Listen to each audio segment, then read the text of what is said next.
What is going on, everybody? Thank you so much for tuning in. My name is John. Today we're going to be doing a quick camera comparison between the iPhone SE 2020 and the iPhone 11 Pro Max. Really doesn't matter if you have the iPhone 11 Pro or the 11 Pro Max. Both have the same camera setup, both utilize the same processor, image signal processor, and algorithms to take photos. The iPhone 11 Pro Max does utilize Deep Fusion.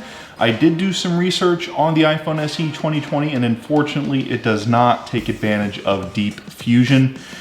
Without further ado, I think I owe you guys a camera comparison because a few weeks ago I said in one of my videos that I would compare the iPhone SE 2020 and throw the 11 Pro Max in the mix, but I never did. I left it out and I just did the Pixel 3a versus the SE 2020. So today I figured I would make just a little bonus video and do a comparison between the iPhone 11 Pro Max and the iPhone SE 2020. And I think the results will blow you away. But anyways, we're just gonna be comparing the main cameras. So the main camera on the iPhone SE 2020 is a 12 megapixel f1.8 wide angle lens with phase detection autofocus and optical image stabilization.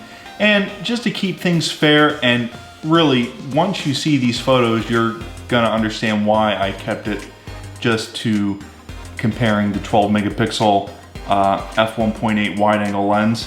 But anyways, the iPhone 11 Pro Max has a 12 megapixel f1.8 26 millimeter wide angle lens. Dual pixel phase detection autofocus and optical image stabilization. So a little bit better there with the dual pixel phase detection autofocus compared to single pixel phase detection autofocus on the iPhone SE 2020. But both have an LED flash, both record stereo sound and at 4K at like up to 60 frames per second. Yeah, both are very good video devices. I would probably give the advantage to the iPhone 11 Pro Max due to the fact that you can zoom in or use the ultra wide angle lens on the 11 Pro Max. You only get one camera lens with the main camera on the iPhone SE 2020. And last but not least, before we begin this review, let's just take a look at the selfie cameras here because there will be some selfie camera comparisons in this comparison video.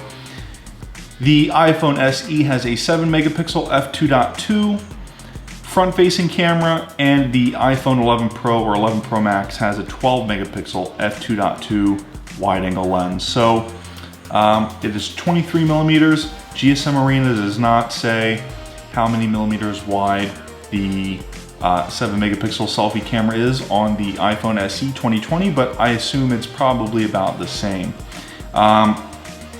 Also, the 26 millimeter main camera lens on the iPhone 11 Pro Max, it doesn't say how many millimeters wide the iPhone SE 2020 camera is. So they're about the same. Let's just keep it at that. Anyway, so let's go ahead and get into the camera comparison here. I actually got the iPhone 11 Pro Max on the right-hand side, and I've got the iPhone SE 2020 on the left-hand side. Keep in mind, the SE 2020 does not utilize Deep Fusion. It also doesn't utilize dual phase detection autofocus. And you can just see that on the iPhone 11 Pro Max, it is just so much more detailed, so much more color accurate, so much sharper than the iPhone SE 2020.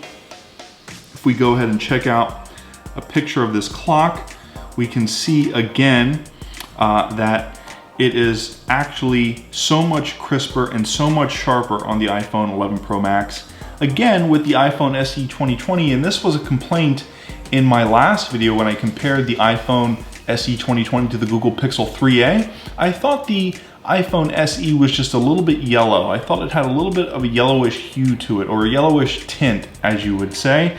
And you don't get that with the iPhone 11 Pro Max, which is really nice. You get a crystal clear, sharp image, and that may or may not be due to the camera technology on the inside, or it may or may not be due to deep fusion. I am no camera expert here, but you definitely are paying for what you get when you purchase something like an iPhone 11 Pro Max.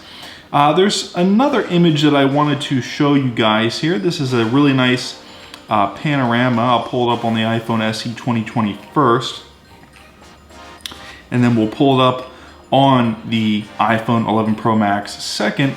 And again, the image is just so much more color accurate and so much crisper on the iPhone 11 Pro Max. You just get so much more detail in the grass here, in the grassy area.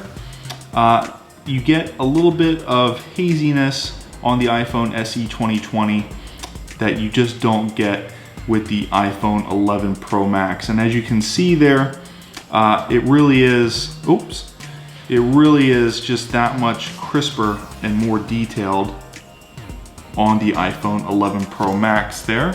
Both do a really fantastic job of taking images though, and you won't have a problem with either or, but just like I said a moment ago, you're definitely getting what you pay for with the 11 Pro Max. So let me go ahead and show off some selfie photos here.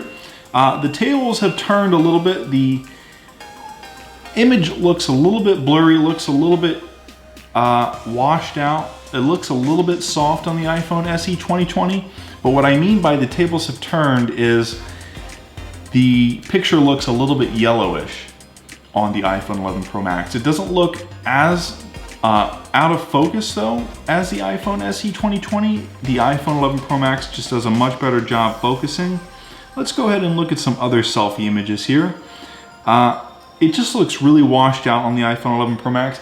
Then again, you know, I am not someone who takes selfies regularly.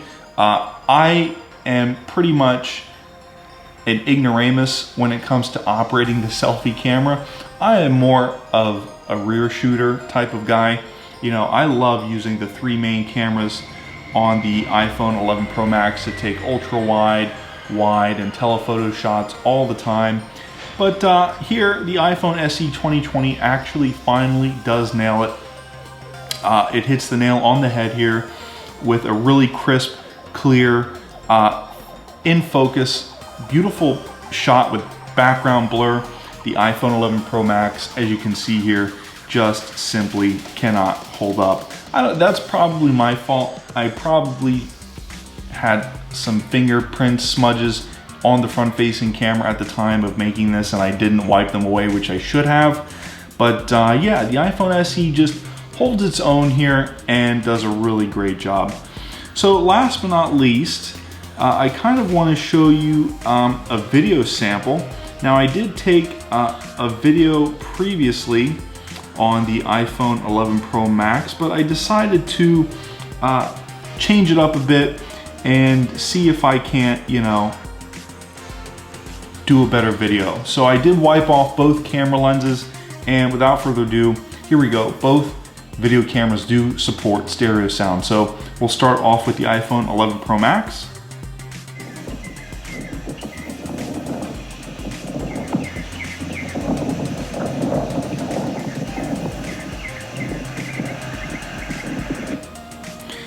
And we'll move over to the iPhone SE 2020.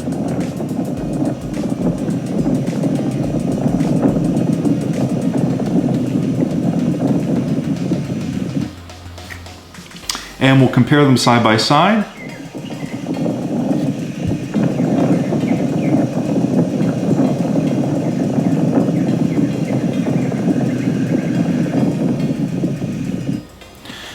I would say image stabilization is a little bit superior on the iPhone 11 Pro Max when compared to the iPhone SE 2020.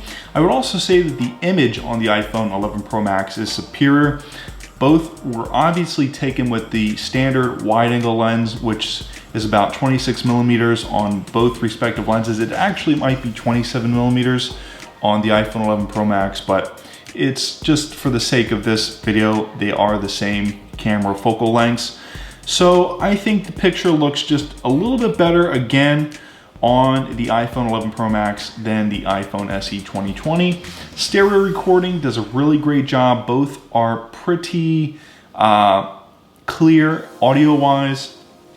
And yeah, overall, both are good cameras. The iPhone 11 Pro Max, though, just pretty much blows the iPhone SE 2020 out of the water, for lack of a better term.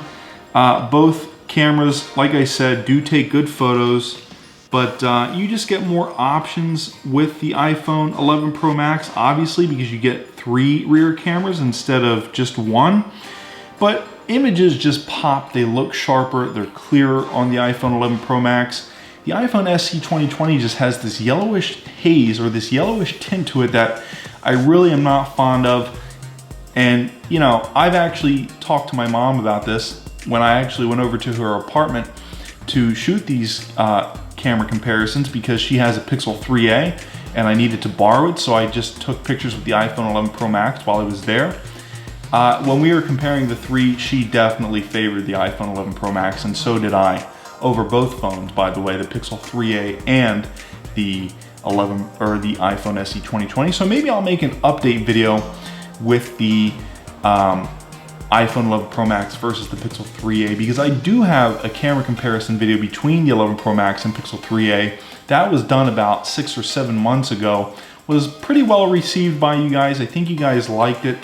But I don't think the iPhone 11 Pro Max had deep fusion at the time, or I think it was just being announced or released. So I would really like to see how they stack up now. Anyways, guys, that has just been a comparison, camera comparison between the iPhone SE 2020 and the iPhone 11 Pro Max. I hope you guys enjoyed this quick camera comparison. I hope you enjoyed this video, some of this little content that I'm making for you guys. I hope you are staying safe out there and are just enjoying yourselves and being healthy. My name is John. Hit that like, subscribe if you want to see more content like this. Thank you so much for tuning in once again. I will see you in the next video.